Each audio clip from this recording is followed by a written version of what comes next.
there began a public discourse about why, what is the history, what is the background of blackface in Japan, and why is it problematic to people outside of Japan that this innocent, seemingly innocent thing that we're doing, why are people outside, or why are foreigners finding this problematic? It became finally a public discourse about this, and this was important. This was more than I hoped for.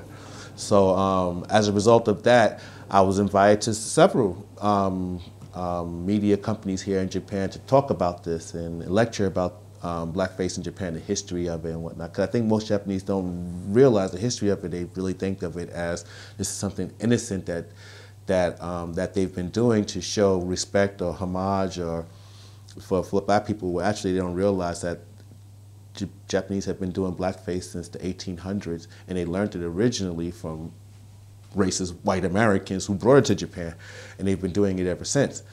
They don't realize that history, and but that's the history of it. That's the facts, and this is what I talk about when I go to different companies and explain to them that, even though you may not have any racist intent when you're performing it, the act itself has a DNA, it has a racist DNA that you can't really eliminate just because you're not a racist person doing this stuff, I mean, if you can be the sweetest, kindest person in the world, but as soon as you put on a swastika and a German Nazi uniform, now you're something else. Or you put on a Ku Klux Klan uniform, now you're something else. Whether you're a racist or not, in your heart is irrelevant at that point. So I'm trying to explain to them in that way, but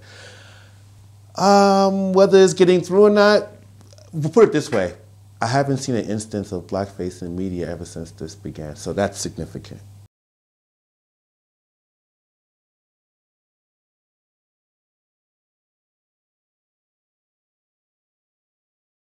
In response to the protests against that famous comedian performing in blackface, certain media companies became very concerned about things that they've been taking for granted that were okay, once they realized that on a global scale they were not okay.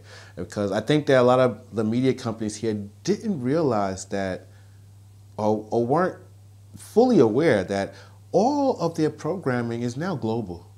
There's no local, there's no programming that the world is not going to be exposed to, either directly through like a YouTube or something like that, or by people who are living here like myself who are going to rebroadcast it, to the rest of the world. So I think now that Japan is becoming more aware of that because of these types of issues, that the rest of the world is watching their media in real time.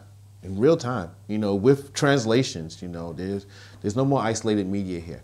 So I think that as a result of that, media companies starting to realize that we need some guidance here. We need somebody who can give us a better idea of how we can avoid these types of issues moving forward. And that's why they invited me. So I was very surprised, though, when they came and approached me, the person who kind of started the acting. But that's kind of great, isn't it? That they went to the source of these issues to find out what can they do to improve the situation. I was like, wow, yeah, of course I'll come down there. Of course I'll come and talk to you. Of course I'll make time for that. That's what I wanted. This was my desire. So yeah, it was fantastic. A couple of really major companies approached me about this and invited me to come down and speak to them.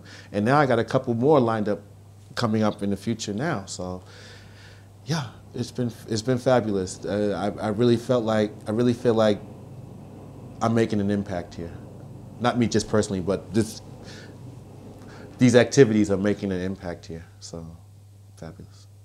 A positive impact, not just for foreigners living here, but for Japanese themselves, because I think a lot of times they're being, as a result of the kind of ignorance surrounding these type of things, they're not aware of how damaging what they're doing is to their brand.